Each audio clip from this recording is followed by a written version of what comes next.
નમસ્કાર વિદ્યાર્થી મિત્રો, આજે આપણે ધોરણ 8 વિષય ગણિત ચેપ્ટર 6 વર્ગ અને વર્ગમૂળ તેનું સ્વાધ્યાય 6.4 છે તે જોવાનું છે. મિત્રો, ગયા વિડિયો લેક્ચરની અંદર આપણે સ્વાધ્યાય 6.4 ના દાખલા નંબર 2 સુધી જોયા હતા. ક્વેશ્ચન નંબર 4 ના 2 દાખલા. તો હવે પછીના જે નેક્સ્ટ ક્વેશ્ચન નંબર 4 નો દાખલા નંબર 3 છે તે આપણે આજે જોવાનો છે. તો વિદ્યાર્થી મિત્રો, એની સૂચના આપેલી હતી કે નીચે આપેલી સંખ્યાઓનું વર્ગમૂળ અવિભાજ્ય અવયવીકરણની રીતે શોધો. નીચે આપેલી સંખ્યાઓનું વર્ગમૂળ અવિભાજ્ય અવયવીકરણની રીતે શોધો. હવે અહીંયા જે તમને 4 સંખ્યાઓ આપેલી છે, પહેલા એના આપણે અવયવ પાડીશું અને ત્યારબાદ બાજુનું એમાં આપણે લખાણ લખીશું. ત્યાર પછી હવે એના પછીની જે સંખ્યા છે 1764, બરાબર, તે સંખ્યાનું આપણે જોવાનું છે. મિત્રો, 1764 એમાં એકમનો અંક છે 4, બરાબર. એકમનો અંક 4 છે એટલે બેકી સંખ્યા વડે ભાગ એનો હાલી શકે. હવે એટલે 2 વડે આપણે એનો ભાગાકાર કરી શકીએ. એટલે કે 1764 છે એને 2 વડે તમે ભાગો એટલે 882 આવશે. કેટલો આવશે? 882. તો 1764 ભાગ્યા 2 કરો એટલે આપણને કેટલા મળશે? 882 મળશે. 882 કેટલા એ ભાગ આવેલો? તો કે 2, બરાબર છે. તો એવી રીતે વિદ્યાર્થી મિત્રો 882 છે, હજી એનો આપણે 2 વડે ભાગાકાર કરી શકીએ. તો 2 4 8 થશે. 2 4 8, 2 4 8 અને 2 એકા 2. વિદ્યાર્થી મિત્રો, ત્યાર પછી હવે આપણે 441 આવ્યા.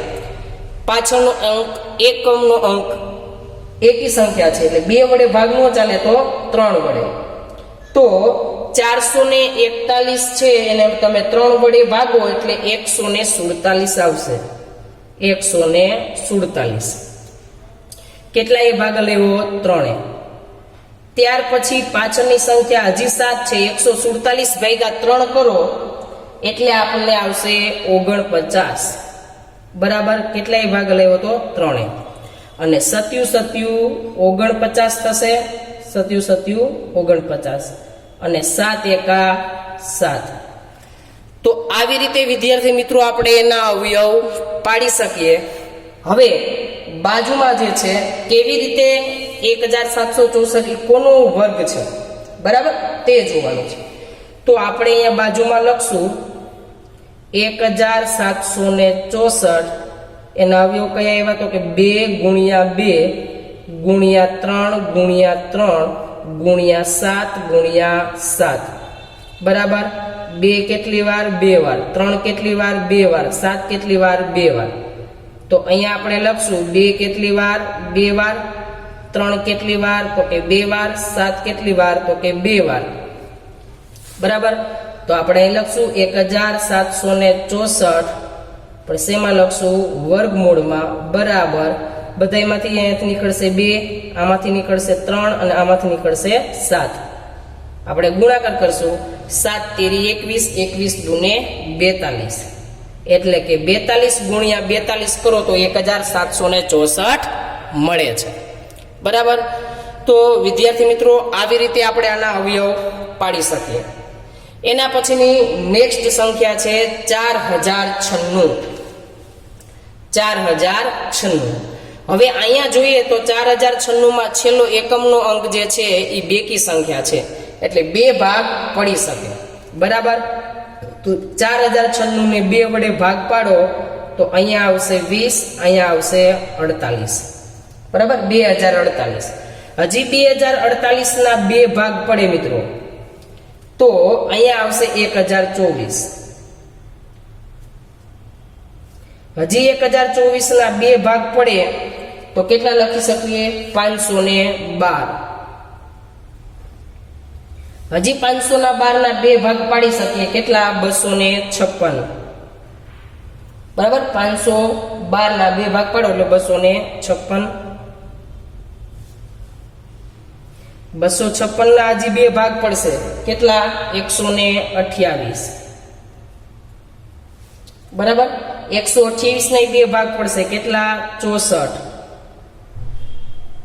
64 ના 2 ભાગ પડે કેટલા 32 32 ના 2 ભાગ પડે તો કે 16 બરાબર 16 ના 2 ભાગ પડે તો કે 8 8 ના 2 ભાગ પડે તો કે 4 4 ના 2 ભાગ પડે તો કે 2 અને 2 ના ભાગ પડે તો કે 1 બરાબર તો આવી રીતે આપણે એના અવયવ પાડી શકીએ હવે બાજુમાં એનું આપણે લખાણ લખીશું 4096 બરાબર અવયવ કેટલા એવા છે બધામાં અવયવ 2 છે 1 2 3 4 5 6 7 8 9 10 11 ને 12 વખત 2 લખવાના છે 2 ગુણ્યા 2 ગુણ્યા 2 ગુણ્યા 2 ગુણ્યા 2 ગુણ્યા 2 ગુણ્યા 2 ગુણ્યા 2 ગુણ્યા 2 ગુણ્યા 2 ગુણ્યા 2 ગુણ્યા 2 બરાબર એટલે કે અહીંયા આપણે એની જોડી લખશું આ બેની જોડી આ બેની જોડી અહીંયા બેની જોડી બને છે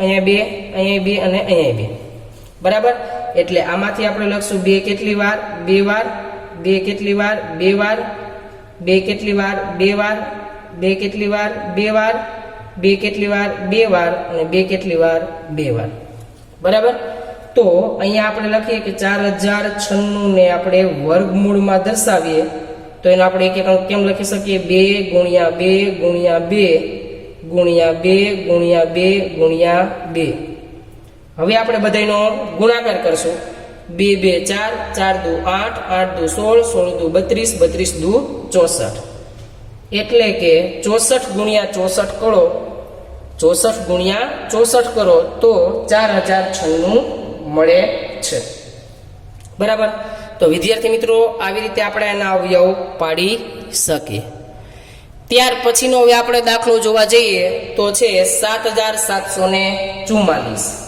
7744 તો વિદ્યાર્થી મિત્રો એમાં એકમનો અંક છે 4 એટલે આપણે બેકી સંખ્યા આપણે એનો ભાગ હલાવી શકીએ બરાબર છે તો બેકી સંખ્યા વડે ભાગ હલાવીએ તો આપણે પહેલા 2 થી શરૂઆત કરશું 7744 ભાગ્યા 2 કરશો એટલે આવશે 3872 3872 બરાબર હજી મિત્રો બેકી સંખ્યા છે એકમનો અંક એટલે 2 વડે ભાગ ચાલશે 3872 ના ભાગ પાડશો 2 એટલે 1936 1936 બરાબર ત્યાર પછી ભાગ પાડશો 1936 ને 2 વડે ભાગ પાડશો એટલે 968 બરાબર આના ભાગાકાર કરતું જવાનું છે 968 ના 2 ભાગ પાડો એટલે 484 બરાબર 968 ના 2 ભાગ પાડો એટલે 484 કેટલા વડે ભાગ આવશે 2 484 ને 2 ભાગ પડે 2 4 ને 2 એટલે 242 2 ભાગ પડે હજી 2 ભાગ પડે છે બરાબર 2 એકા 2 2 દુ 4 અને 2 એકા 2 121 121 છે એ 11 નું વર્ગમૂળ છે બરાબર 11 નો વર્ગ કરો તો 121 થાય પણ 121 નું વર્ગમૂળ કરો તો 11 આવે બરાબર એટલે આપણે 11 ગુણ્યા 11 લખશું અને 11 એકા 11 બરાબર તો આવી રીતે આપણે એનો ગુણાકાર કરી શકીએ હવે બાજુમાં એની ગણતરી કરશું 7744 બરાબર 2 કેટલી વાર છે 6 વાર છે 2 ગુણ્યા 2 ગુણ્યા 2 ગુણ્યા 2 ગુણ્યા 11 ગુણ્યા 11 હવે આપણે એની જોડી પહેલા બનાવી લેશું 2 2 ની બરાબર 2 કેટલી વાર 2 વાર 2 કેટલી વાર 2 વાર 11 કેટલી વાર 2 વાર 7744 ને વર્ગમૂળમાં લખીશું બધી જોડીમાંથી એક એક બાર કાઢશું એટલે 2 ગુણ્યા 2 ગુણ્યા 11 હવે એનો ગુણાકાર કરશું 2 2 4 4 ગુણ્યા 11 11 ચોકું ને 44 બરાબર છે તો અહીંયા આપણે હજી એક 2 લખતા ભૂલી ગયા છીએ બરાબર તો અહીંયા આપણે હજી એક 2 લખવા પડશે કારણ કે અહીંયા આવશે ને 2 એક વાર, 2 બે વાર, 2 બે વાર, 11 બે વાર, એટલે 11 દુ 22, 22 દુ 44, 44 દુ 88. બરાબર? તો ખ્યાલ આવી ગયો બધાને? ત્યાર પછીની જે સંખ્યા છે એ છે આપણી 9604. 9604 છે. પેલા આપણે એના અવયવ પાડી લઈએ. છેલ્લો એકમનો અંક જોશો તો વિદ્યાર્થી મિત્રો બેકી સંખ્યા છે એટલે 2 વડે ભાગ ચાલશે. બરાબર? તો આપણે 2 વડે ભાગાકાર કરીએ તો 2 4 8, 2 8 16, 0 અને 2 48, 0 2. બરાબર? હજી એના 2 ભાગ પાડો તો 4 ના અડધા 2, 8 ના અડધા 4, અહીંયા 0 અને અહીંયા 1, 2401. હવે એનો 2 વડે ભાગ ન ચાલી શકે કારણ કે એકી સંખ્યા આવી ગઈ છે. 3 વડે પણ ભાગી ન શકાય. 3 8 24 થાય પણ પાછળ 1 વધે. 4 બેકી સંખ્યા છે, 5 વડે ન ભાગી શકાય. 6 એ બેકી સંખ્યા, તો 7 વડે, તો કે 7 વડે ભાગી શકાય. બરાબર? 2401 છે અને 7 વડે ભાગવો એટલે 343 મળશે. કેટલા મળશે? 343. ત્યાર પછી 77 49 મળશે એટલે 343 મળ્યા એટલે આપણને મળશે 7 ચોકું 28 એટલે 49. ત્યાર પછી 77 49 અને 7 એકા 7. બરાબર? તો બાજુમાં એની ગણતરી કરીએ. 9604, 9604 એના અવયવ શું આવ્યા? તો કે 2 ગુણ્યા 2 ગુણ્યા 7 ગુણ્યા 7 ગુણ્યા 7 ગુણ્યા 7. બધાયની 2 2ની જોડી બનાવી લઈએ. ત્યાર પછી 2 કેટલી વાર છે? 2 વાર. 7 કેટલી વાર છે? 2 વાર. 7 કેટલી વાર છે? 2 વાર. બરાબર? તો 9604 છે એને આપણે વર્ગમૂળમાંથી બહાર કાઢીએ એટલે 2 ગુણ્યા 7 ગુણ્યા 7. હવે 7 7 ગુણ્યા કરો એટલે 77 49, 49 ગુણ્યા 2 એટલે 49 દુ 98. બરાબર? તો આવી રીતે વિદ્યાર્થી મિત્રો આપણે આ દાખલાની ગણતરી કરી શકીએ. કારણ કે આની અંદર ભાગાકારની રીતે તો અવયવ પાડી, પણ અવિભાજ્ય અવયવીકરણની રીતે વર્ગમૂળ શોધવાનું કે તો સાવ સરળ છે. આવી રીતે આપણે અવિભાજ્ય અવયવીકરણની રીતે વર્ગમૂળ શોધી શકીએ. બરાબર છે? તો મિત્રો આ વિડીયોને આપણે અહીંયા પૂર્ણ કરશું. નેક્સ્ટ વિડીયોની અંદર આપણે દાખલા નંબર આપણે 6 સુધી જોયા છે. 7 8 9 અને 10 સમજીશું. બરાબર છે? તો અહીંયા આપણે આ વિડીયોને પૂર્ણ કરશું. જય હિન્દ.